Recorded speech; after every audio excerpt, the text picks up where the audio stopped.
اعوذ باللہ من الشیطان الرجیم بسم اللہ الرحمن الرحیم اللہم صلی علی سیدنا و مولانا محمد وعلی آل سیدنا و مولانا محمد و بارک وسلم صلی اللہ علیہ۔ آج ہمارا ایک خاص عمل ہر قسم کی بیماری اور پریشانی سے نجات۔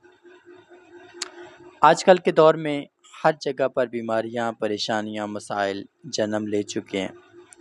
کوئی نہ کوئی بیماری جسمانی بھی ہو جاتی ہے، روحانی بھی ہو جاتی ہے۔ اس طرح کے 100 ٹائپ کے امراض ہمیں دیکھنے کو ملتے ہیں۔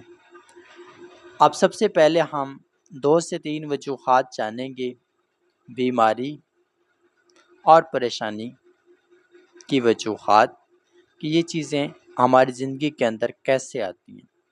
پہلی چیز، جو انسان بہت زیادہ جھوٹ اور بہت زیادہ منافقت اور حسد والی سوچ رکھتا ہے، وہ موذی امراض کا شکار ہو جاتا ہے۔ دوسری چیز، جو انسان اللہ اور اس کے رسول کو دیکھتے ہوئے جرائم کو اہمیت دیتا ہے تو اس کی زندگی میں پریشانیاں بڑھ جاتی ہیں۔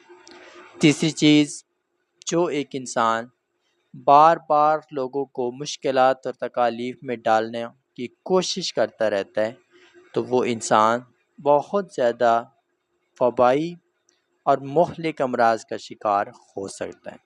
اور اسی طریقے سے وہ انسان جو بہت زیادہ حد تک لوگوں کو آپس میں لڑاتا ہے، ان کے درمیان نفرتیں پھیلاتا ہے، وہ گھر میں رہتے ہوں، گھر سے باہر رہتے ہوں، کسی بھی جگہ پر رہتے ہوں، تو اس انسان کو بہت زیادہ خطرناک قسم کی پریشانیاں آ سکتی ہیں۔ اب ہم نے یہ 2 باتیں سمجھ لی ہیں، اب ہم نے غلطیاں کی ہوئی ہیں، غلطیوں کے عوض ہی ہم پریشانیاں اٹھا رہے ہیں۔ اب سب سے پہلے ہم نے غلطیوں کو ختم کرنا ہے، توبہ کرنی ہے تاکہ ہماری جو پریشانیاں، جو بیماریاں وہ مکمل دور ہوں۔ تو اس کے لیے ہم نے زیادہ سے زیادہ بسم اللہ الرحمن الرحیم، اشہد ان لا الہ الا اللہ وحدہ لا شریک لہ واشہد ان محمدا عبدہ ورسولہ، یہ کلام وہ چلتے پھرتے پڑھتا رہے، جتنا بھی وہ پڑھ سکے اس کلام کو جاری رکھے تاکہ اس انسان کے دل کے اندر شرم اور حیا والا مادہ زندہ ہو اور اس کو بار بار اللہ کا خوف محسوس ہو، جس کے نتیجے میں وہ اپنے نفس پر قابو پانے کا اہل بن سکتا ہے اور اس کی جو خطائیں ہوں گی، جو کوتاہیاں ہوں گی، جو اس سے غلطیاں، سرکشی بار بار ہوتی آئی ہے، وہ مکمل طور پر رک جائے گی اور اللہ پاک کی رحمت اور اس کا کرم اس انسان کے اوپر غالب آ جائے گا، اور جو اس کی جرائم اور کوتاہیاں ہوں گی وہ ہمیشہ کے لیے اللہ پاک کی رحمت اور اس کے کرم سے معاف ہو جائیں گی۔ اب اس کے بعد اس انسان نے کیا کام کرنا ہے؟ وہ انسان ہر روزانہ ایک عمل کو سر انجام دے گا۔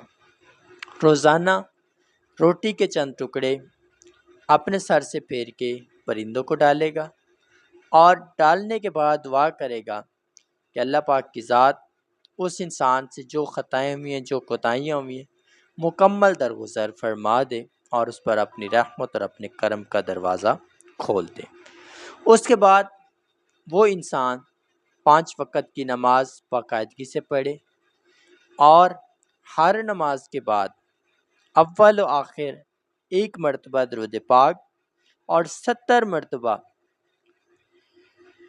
قل هو اللہ احد اللہ الصمد یہ کلام جاری رکھے اور یہ کلام باقاعدگی کے ساتھ پڑھے اور پڑھنے کے بعد دعا کرے اور دعا کرنے کے فوراً بعد اپنا سر سجدے میں رکھے اور بار بار استغفار کا ذکر کرے۔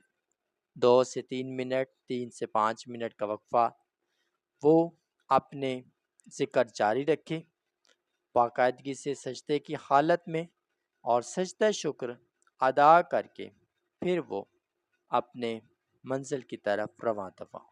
اللہ پاک کی رحمت اور اس کے کرم سے اس انسان کی زندگی سے تمام قسم کی پریشانیاں اور بیماریاں دور ہو جائیں گی۔ یہ عمل 21 دن جاری رکھیں۔ جزاک اللہ۔ ایک بار درود پاک پڑھ۔